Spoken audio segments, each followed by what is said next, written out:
This episode of Fuel for the Soul is powered by ASICS. Head over to asics.com and sign up for a one ASICS account. It's completely free, and when you sign up, you'll receive 10% off your first purchase. You'll also gain access to exclusive colorways on asics.com, free standard shipping, special birthday month discounts, and more.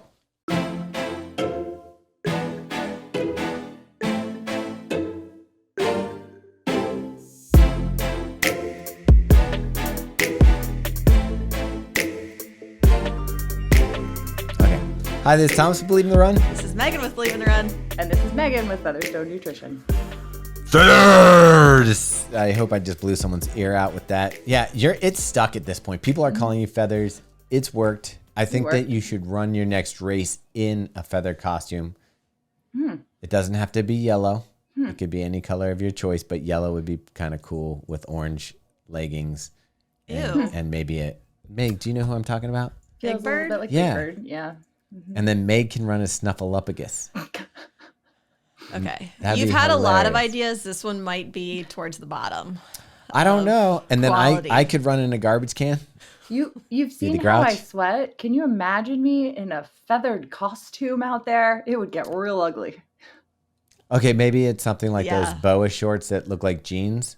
It just looks like feathers, but it's not. Okay. Oh, actually, that'd be kind of nice if we just got, and it doesn't have to, again, doesn't need to be the yellow one, but what if we had a singlet for you that was all feathers? In the backdrop, I dig it. Yeah, and then you could wear a boa. Greg, Itihara, Yeah, are you there? There let's you get go. to work. Okay, anyway, you're listening to Fuel for the Soul, the podcast where we talk nonsense along with all things hydration and nutrition and how it affects performance. And today we're diving into a bunch of the questions that you guys have submitted recently. Before we get into that, can we just talk about the response from the Ozempic podcast? Because I thought it was fantastic. Yes, we got a lot of positive response, which was nice to hear. And I keep calling it the Ozempic podcast, but it's the GPT-9er 5, Yep, that's what whatever. it's called. But GLP-1. yeah, I thought I was losing my mind. The reason I like some of the feedback we got, I really thought I was losing my mind that people are thinking they can just pull the wool over our eyes.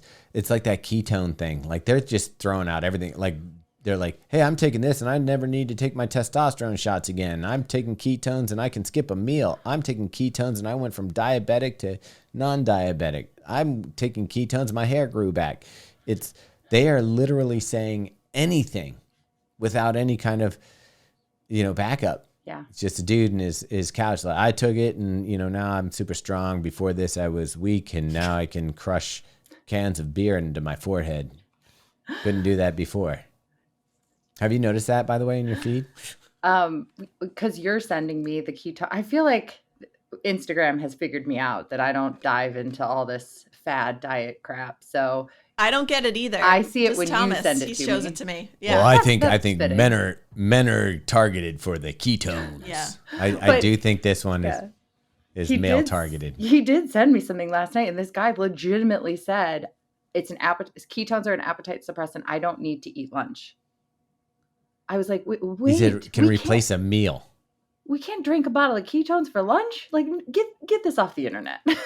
First off, it's about the size of a 5-hour energy. But I feel like they're probably playing into the fact that Ozempic is so big right now. So they're like, oh, what is everyone excited about that for? Because it suppresses your appetite. Let's say good ketones point. does that. That's a really good they're point. just I jumping into the Yeah. clickbait. It's like the old medicine show. Like whatever hurts you, this tonic will cure. Oh, you're losing your hair, this will work. Oh, you're not up for the ladies, this will do it. You want to run faster, this will do it.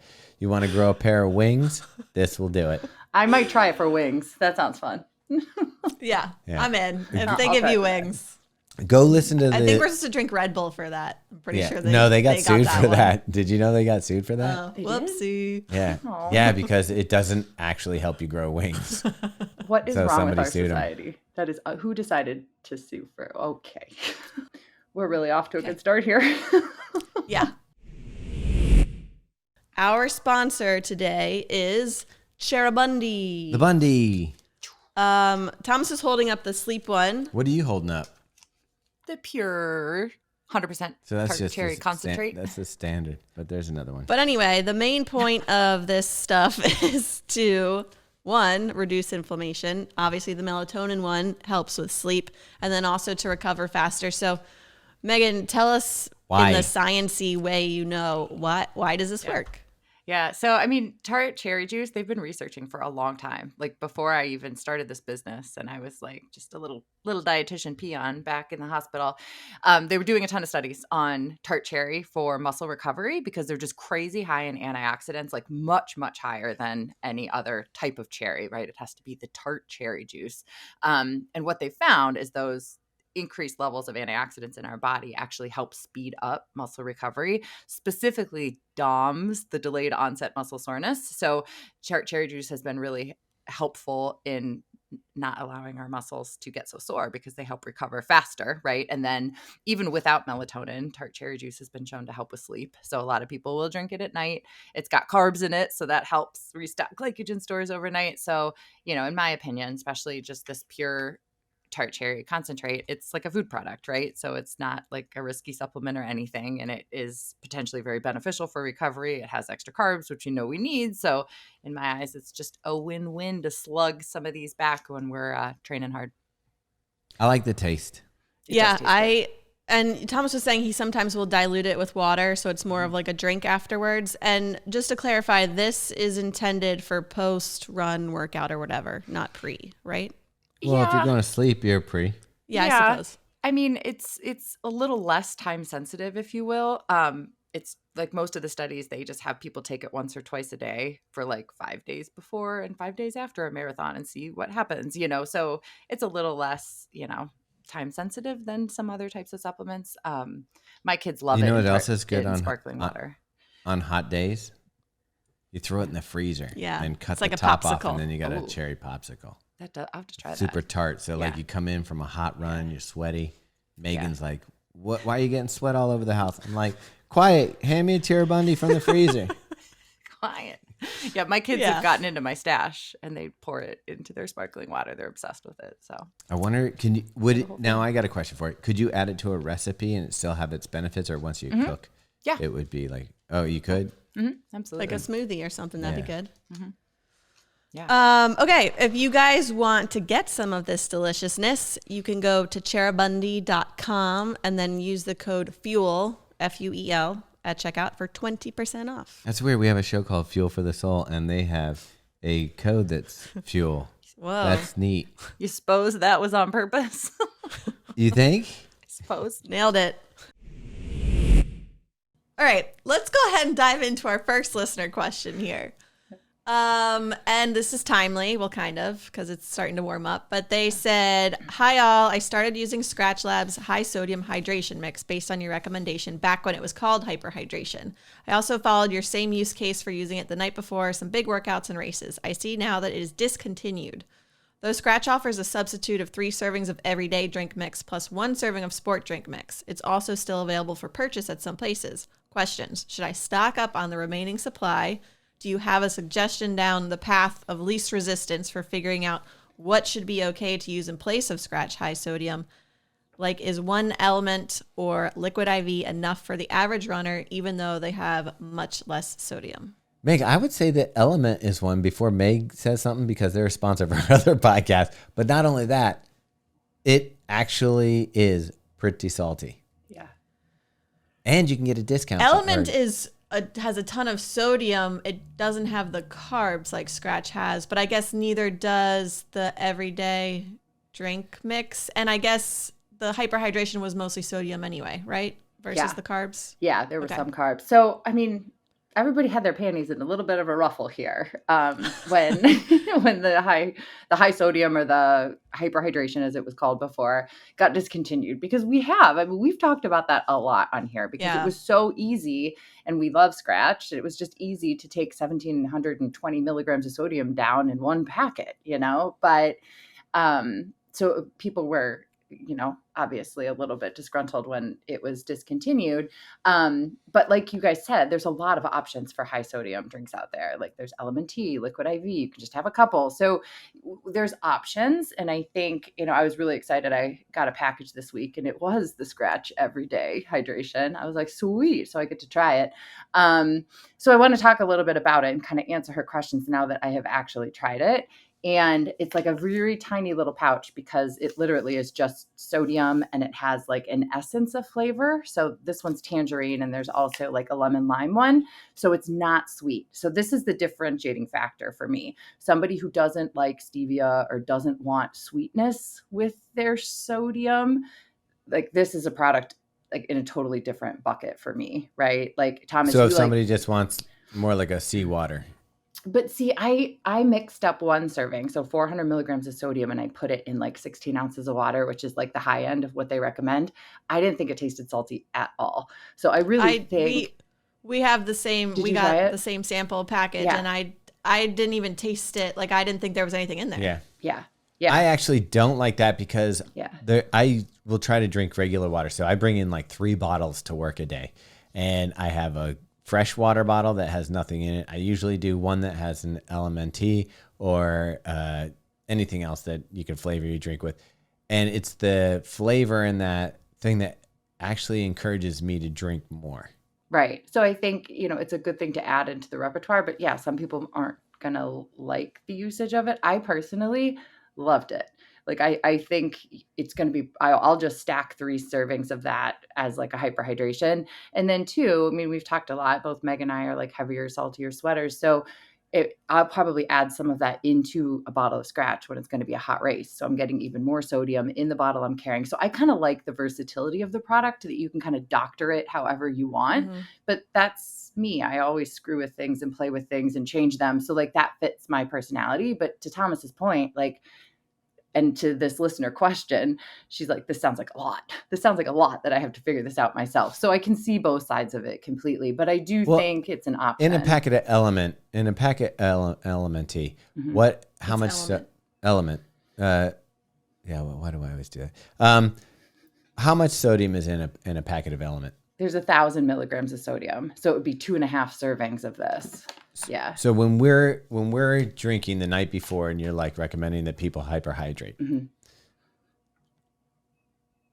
What would be the recommended amount? I guess a little bit's on body weight, but mm-hmm. say for someone who is 175 sitting across from you, what would be your recommendation for the night before a big race?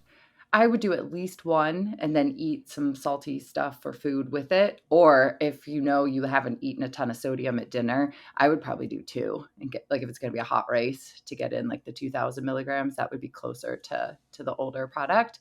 Mm-hmm. So how many of the scoops of the new Skratch would you need to do that? 4.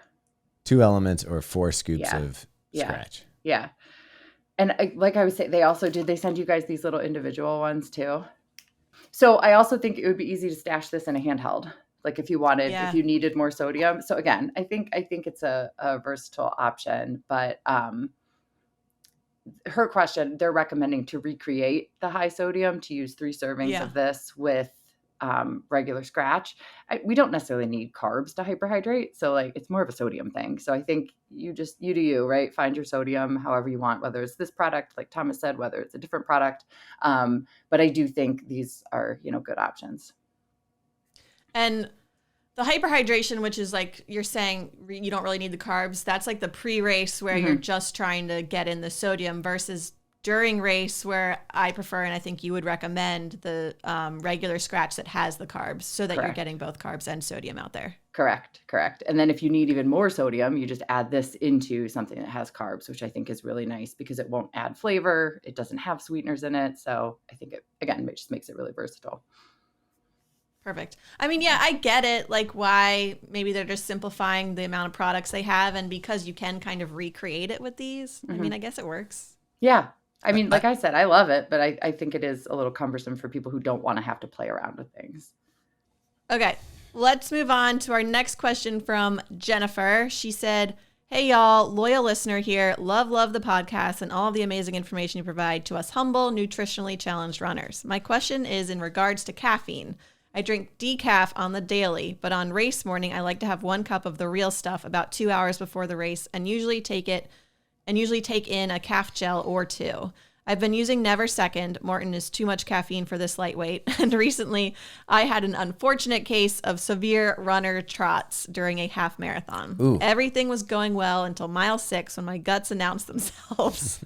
2 grisly bathroom stops and bad intestinal cramping for the remainder of the race. I've been trying to figure out what could have caused the distress.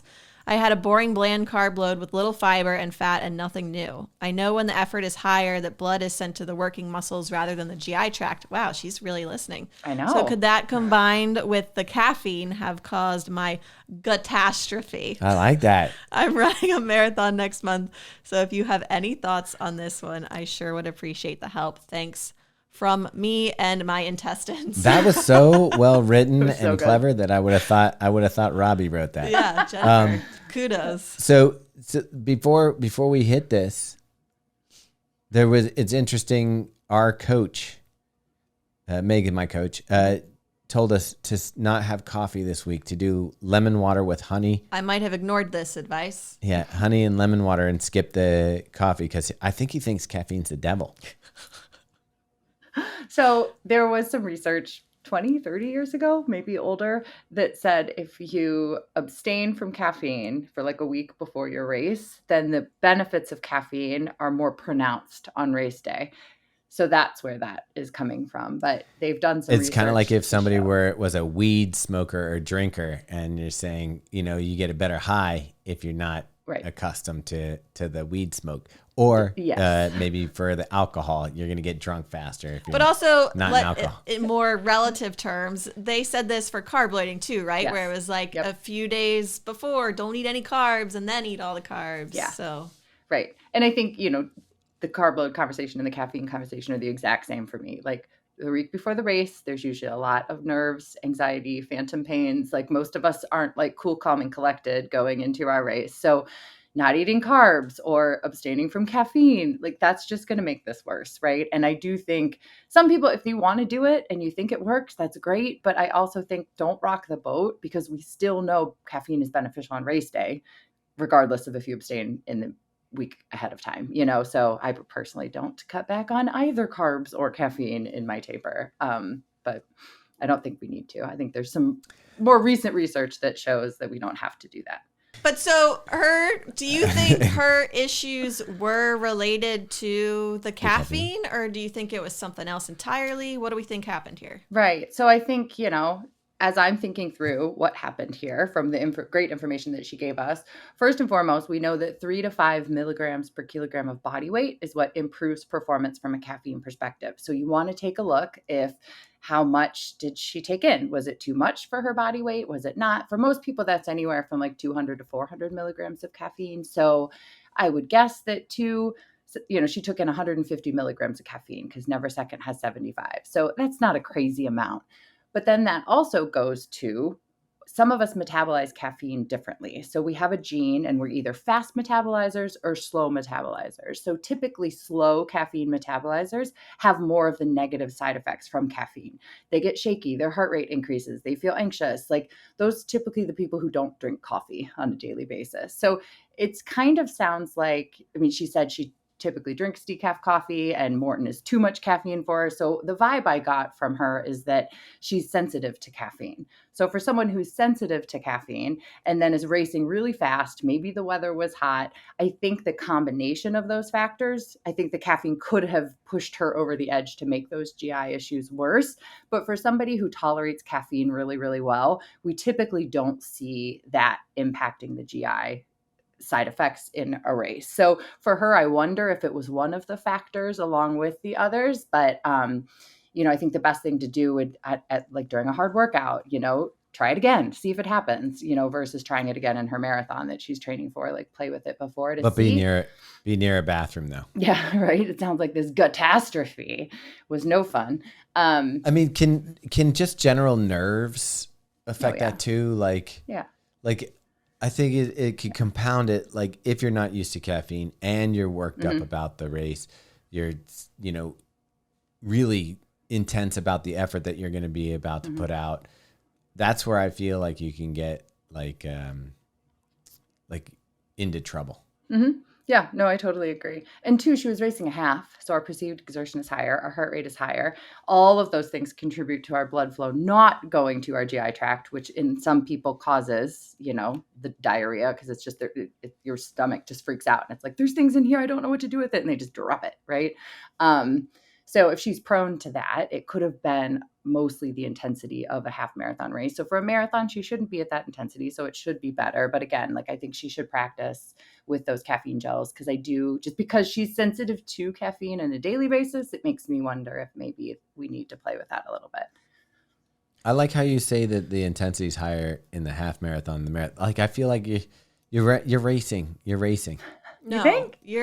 you're uncomfortable in a half the whole time. In a marathon, at least you start out. Dude, 5Ks, I'm uncomfortable the whole time. That half marathons, you're usually like we just did a 10 miler. Were you uncomfortable the whole No, time? I didn't race it. I know, but still. I still have PTSD from racing the Houston half. I'm like, that hurts so bad. I'm like, I have no. Was that the interest year in that doing I was again. there with you? Yeah. Oh, that was fun. That was a good one. Yeah. And you PR'd too. Yeah, I was working really hard. It hurt. Yeah. Well, that's when your ferritin was real low. Right. There was a devil at play there, but Stupid ferritin. I know, right? One quick question on the caffeine. We debunked that caffeine doesn't dehydrate you, right? Because Correct. wasn't that like a thing people thought for a long time? Correct. Which is not true. Nope. Okay. Because I feel like if I ever have GI issues, it's always because I'm dehydrated. Almost 99% of the time. I totally agree. I'm like, the winter has been great on me. And then I get one hot run and I'm like, uh-oh. Yeah. Yeah. Okay. So Jennifer, practice before your marathon, but we don't think it's necessarily caffeine. It's probably a combination of things there. Right. Okay. This next question is from our Aussie friend. They said, your marathon fueling and hydration advice is without flaw. Wow. So would be interested to hear what you would do for ultra marathons. Have been doing them for a few years, but haven't quite found the magic combo of things that work with me in our climate. Some input to throw into the Feathers algorithm. Races are usually in Queensland, which is climatically the Florida of Australia. So races are usually in the 25 to 30 degrees Celsius, 77 to 94 Fahrenheit. No. 80% plus humidity with distances in the 50K with 6,500 feet of elevation to 5,000. Oh my gosh, to 16,500 feet of elevation. So insane. Yeah. Enjoy Boston in a few weeks. We have a local runner that made qualifying and had the cash to get over there. Hopefully it's not too cold for an Aussie. I think they're going to be okay. Yeah. I think so too. I just love this I hope question. not. I hope it's really cold. Yeah. I hope he freezes. He might in the 50s and 60s. He might freeze. Yeah, I know this when Meg's dad used to come up, it would be 70 degrees and he was coming up from Florida and he'd be like, it's freezing here. Yeah, Florida will do that to you. Right. But yeah, those racing in those conditions just sounds like a different, that's like a different sport. Yeah. Mm-hmm. Yeah. I mean, I think the Sydney It's a Marathon water is sport. similar weather, so it's a little frightening. Yeah, But yeah. TBD on that one. So I think, the basic principles don't change, right? Like nutrition and hydration are our goals here, but we're going to have to dial in, what does that look like for some of these races? So, the biggest thing that I recommend for ultras is having an hourly goal of calories and hydration. And obviously that's going to change when it's hotter, when the terrain is different, right? Time on feet is different out there. So that's why a lot of times I like people to focus on X amount of calories per hour as ultra runners versus 50 grams of carbs, because when the exertion is lower and you're out there longer, you got to eat food. We got to have granola bars and, as Robbie was doing, potatoes dipped in salt. We want to make sure we're getting enough food out there too, not just gels. So depending on the athlete and how long they're out there, 200 to 400 calories an hour is usually what we do. If it's a lower intensity, obviously the lower end of that would be good. And then body size is going to impact it as well. But then I think for him, the big thing is going to be the sodium in the fluid. Like there needs, as I mentioned, there needs to be a goal per hour because we're going to get behind in this real quickly. So, you know, a lot of times when I work with ultra runners, we'll take a look at like, where are the aid stations? When can we refill? Okay, so how much time is going to pass before we can refill hydration? So how much do we need to carry on us? And we'll have like a goal of like, we need to finish this by this aid station, you know? So I think you can get like super specific with it. You know, but for him, I would say in that type of weather, I'm assuming he's sweating a decent bit. So, you know, 20 to 24 ounces an hour and like upwards of like 600, 800 milligrams of sodium is probably a good place to start with that. And then the nice thing about ultras is they have all those aid stations like you guys were talking about. So like you have all these levers you can pull when you get there. So if you get there and you're like, okay, I need way more sodium, you have options at those aid stations. So you don't necessarily have to carry everything on you. You can kind of have a rough plan of what should work and then like augment things with a bag drop or the aid stations and all that kind of stuff. I think what I love about ultras is that because the intensity isn't so high, typically you can eat like real food. Right. And so your sodium will probably mostly come from a beverage, but also you can have like a potato dipped in salt or something. So it's easier to get that in. Yeah. Yeah. Yeah. I'm still not sure I would do these races in that heat, but I guess if that's your climate, that's your option. Meg, when we ran the Trans Rockies, we ran through the first day was a hot day through the desert. It was low country, basically. Not 80% humidity. No, it was very dry. Yeah. But that thing was. I remember I ate so much watermelon that like I was running and it was like sloosh, sloosh, sloosh. That was going. Yeah. That's a good idea, though. All right. So the main things, though, is to create a goal for not only calories, carbs, but sodium, and make sure you're hitting that every hour. Are you sponsored by the sodium like lobby group of DC or something? Yeah, I'm being paid out by Big Sodium. Yeah, Big sodium. That's what I was thinking. Big sodium, because like we do seem to push sodium a lot, and I thought maybe there was like we're nefarious or something. Well, it's funny. I was talking to our neighbors after the eclipse. Like everyone was outside, so they had like aunts and uncles, and I was talking to a friend's cousin, and she was asking what I do, and she's a nurse, so she knows about all this stuff. And I was just telling her like the biggest thing is working with runners. Conventional nutritional wisdom is not the same, right? We are pushing sodium, we're pushing carbs. So like, I think that's why we talk about it all the time, because it's really easy in our society to be like, oh no, sodium's bad. Like I don't need sodium. And when we look at how much we're losing, like it's so detrimental to our health to not increase it around these hotter races. So before this, I thought of sodium like cigarettes. Like I was like, right. Like it's bad for you. Like there had salt alternatives and stuff were coming out in the 90s and stuff. Yeah. But I love now that I know that it's okay, because I love salt. I do, like on everything. Like a salty, if you want to make a good tortilla chip, throw some salt on that. Yeah. Like it works. Yeah. That's partially why I love Elements marketing. It's just so like in your face. They're like, throw salt at it. Salt like, the earth. Salt everything. Like, let's get salty. Like it's great. I love that they're like all in on it. Yeah. And I mean, I get it, because I was a runner before I had kids, and then obviously a runner after. So I was like all about sodium to feel better when I was running. And then when I was pregnant, I wasn't running that as much, and then I had hypertension, so I had to watch sodium. So going from like pushing sodium to having to watch it when I was pregnant with Smith was so hard. And then going back to like, no, we need to eat this again. So like, I'm sure I'm not the only one who's had to like up and, watch sodium for different reasons, whether it was more or less. And it can be a little bit like daunting and confusing. So we'll keep talking about it. Thank God I'm not pregnant, because like I like salt too much to be pregnant. It was not a fun time. I'll leave that one to you, Feathers. I'm done. Done. Yeah. So back on the salt train. Yes, forever. Okay. Our next question is from Leah from Minnesota. She said, on behalf of all of us type A runners, please clarify the 1 gel per 30-minute fueling strategy. If I am doing an easy 1 hour and 20-minute training run, do I even need to fuel since it's an easy run? If so, per your recommendation, I would take a gel at 30 minutes and 1 hour, but would I need the gel at 1 hour if I'm only going to be running another 20 minutes? If my run is a tempo run and I can't fuel and run at the same time for the fear of choking, is it worth it to stop mid-workout to fuel? How specific is this 30-minute guideline? Yeah. I mean, Wow, this is type A. this is. I mean, was I have these answers, but they're not Feather's answers. So Feathers, take it away. He's like, I really want to answer this one though. Yeah.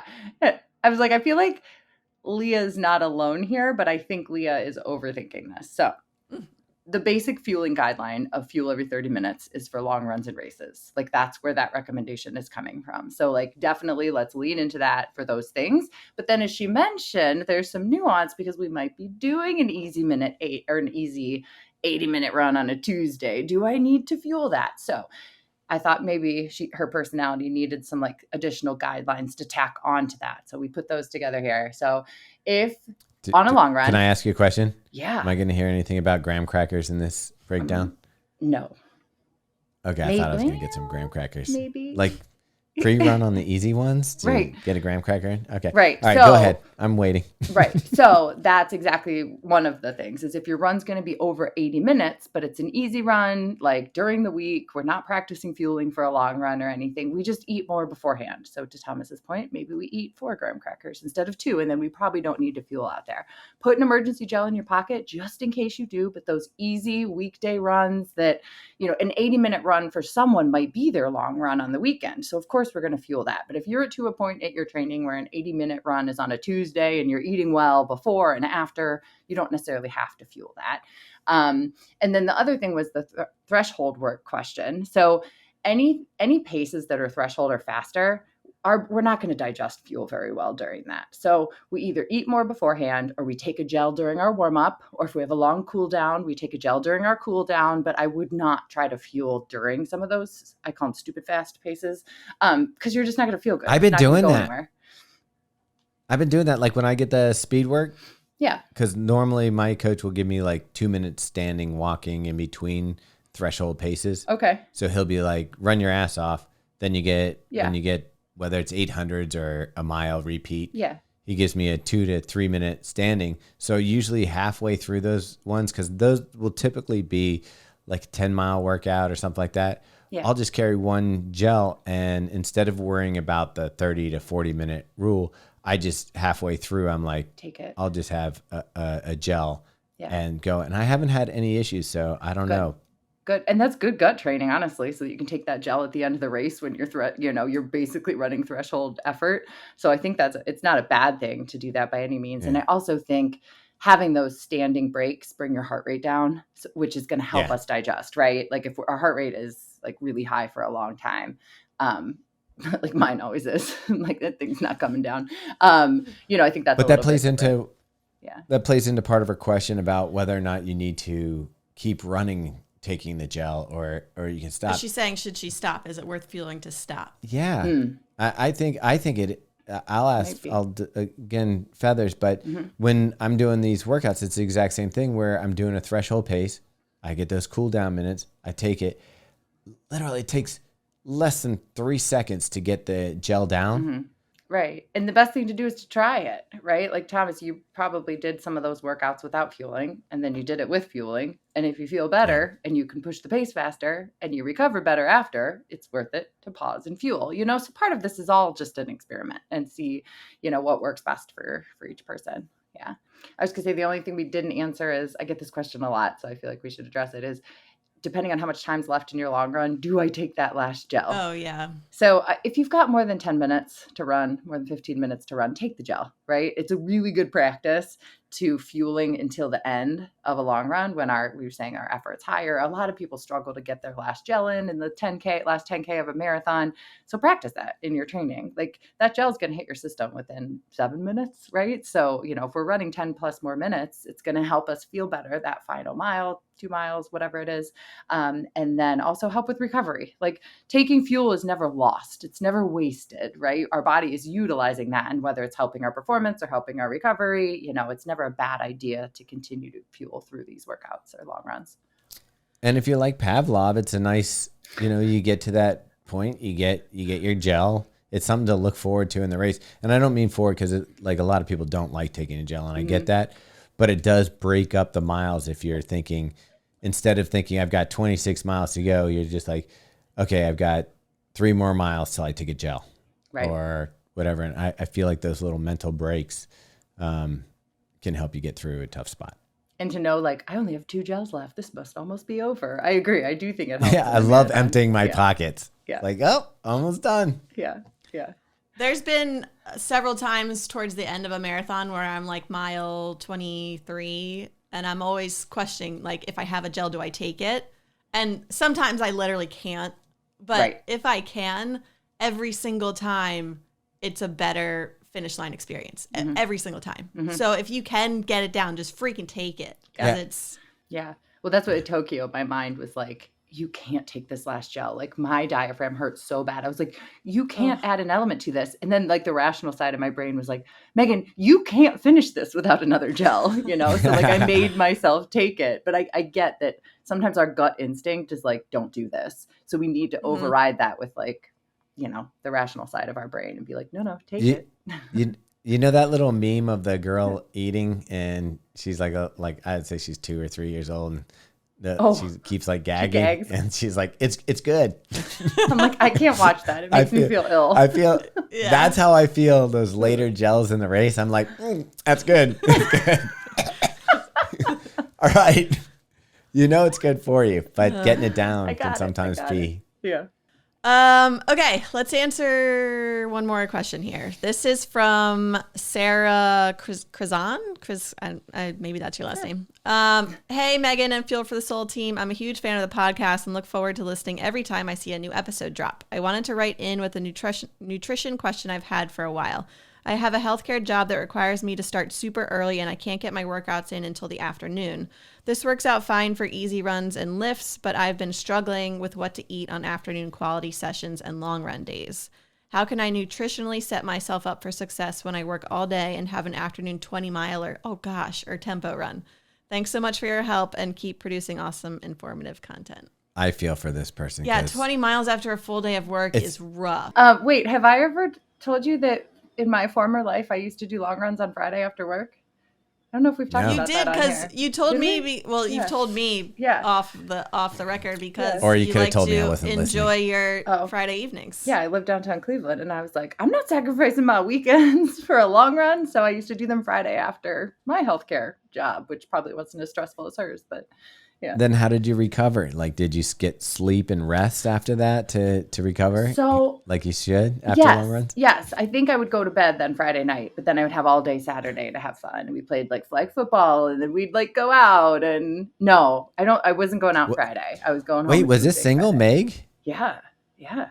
Wait, you ran before, how long have you been running? 2009 was my first marathon, and a guy I was dating was running the marathon, and I was like, cool, I'll train with you, I'll do it. And then he never ended up running, and we did not end up together, and I ran the marathon and did pretty well. And I was like, well, thanks for introducing me to this. Solid. There you go. Yeah. So anyways, I've lived this, right? I've done 20 milers on a Friday after work. And it is, you really do have to look at the days that you have a workout or you have a long run differently. So just like Thomas said, lunchtime is totally going to impact that afternoon run, even if it's not till like 5 o'clock and we eat at like noon. If we are eating too much fat, too much fiber, we're going to feel that in the afternoon. And just like we were saying, when you're running in the morning, your stomach's pretty empty because it's been, emptying all night long or digesting. And when we're running in the afternoon, we have a full day of food in our stomach. So what we really want to do is be strategic about like what and when we're eating during that day. And it doesn't have to be every day, but just the days that we're doing like a big workout or a long run in the afternoon. So we want to take a look at what are we eating for lunch. It probably needs to be higher carb, lower protein, lower fat, lower fiber. So think about what you would normally eat before a long run. If you eat a bagel, let's do like a bagel and a banana and like maybe a little bit of protein at lunch. And then 2 hours before your run, let's do another carb, another bagel, some grams, some pretzels, something like that. So treating it almost like you were doing a morning run, but you're obviously eating, before. Okay, so lunchtime, you're talking bagel, banana, and then eating again 2 hours before? Mm-hmm. Yeah. And again, maybe it would be another like things that you would typically eat before a long run or before a race. So that's almost what you have. Yeah. That's almost what you have marathon morning. Mm-hmm. Right. Which is going to feel weird because you're like, I'm working, you know what I mean? But and I'm hungry. Yeah. You just have to change it up. And maybe that's not enough. Maybe you need to add more to those things or I probably would add like cheese sticks or yogurt to it because dairy doesn't bother me, for some protein to kind of help with the hunger piece. But, I know that sits in my What stomach. about pretzels? Yeah, pretzels would be a great idea. Yeah. Because Megan just bought pretzels online. I did. Online. Pretzels are on the way today. Yeah. It's a whole thing. We'll have to tell you later. But Okay, I need to hear this. Go to pretzels.com. Food. I love it. The other thing to think about is hydration. So it's really easy if she's busy at work, if she's masked, like not be thinking about drinking enough. And then the other piece too, which is not something we would do frequently, but I mean, when I used to do long runs on Friday, I would have some caffeine at like 3 p.m. I never drink caffeine after noon because I can't sleep. But if I was doing a long run, we know caffeine helps. I still always slept okay. I know some people don't. So, that's a personal preference in there, but we might want to strategically add a little caffeine before like an afternoon long run. I wasn't even thinking about that piece of it, but because I'll take a caffeinated gel mid long run. Mm-hmm. But would you recommend that if you're running at 5-6 p.m.? I have some people that affects, so they don't take them. Like they know if they do that, they can't sleep. But what I found for a lot of people is we metabolize that caffeine pretty quickly when we're running. Yeah. So if you're one of those people and you want to practice taking a caffeinated gel and you're only doing evening runs, just make it the first gel. And then, notice if it impacts sleep. Like a lot for years, people used to have an espresso with their dessert or a coffee with dessert, and nobody complained about sleep. What is going on? Like, does it really affect us? Like, if you have coffee after 4 p.m., is your sleep going to be affected? It really can be. Yeah. Because they look at like the half-life of like how we metabolize caffeine, and even fast caffeine metabolizers, it's still in our system 6 to 8 hours later. So, and then if you're a slow caffeine metabolizer, like we were talking about earlier, it could be in your system for 12 hours still. So a lot of it's just going to be, our own tolerance to caffeine. Some people are so, because I've had an espresso tolerant. at dinner and gone knocked out sleep. Yeah. Yeah. I couldn't. I'd be awake. Okay, so it is possible because Megan's done it. So Sarah, buckle up, Sarah. You're going for a you're run. You're gonna have to change some habits a little bit, but I think you can do it. Thank you all for listening, as always. And if you have a question that we have not answered, you can send us an email at fuelforthesoulpodcast@gmail.com, and we will answer it here on the show. Am I going to say peas and carrots now? That's typically how it works. All right, you say your thing. Bye. All right. You say your thing, Meg. Bye. Peas and carrots. I love how scripted that was.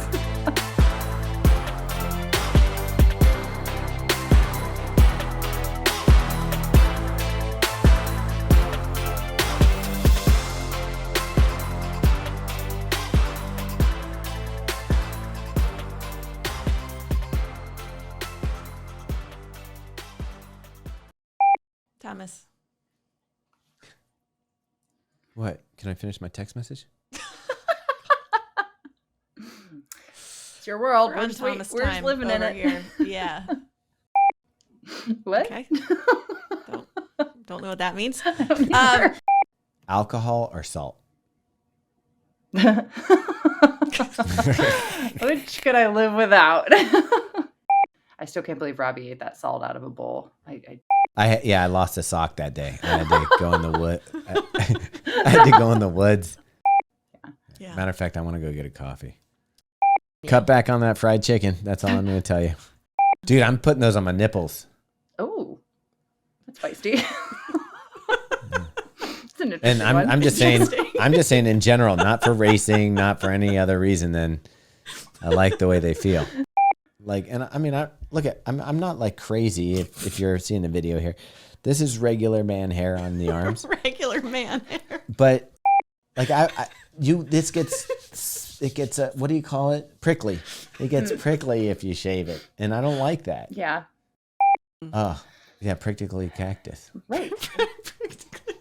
Okay. All right. Let's end this one before things get too weird.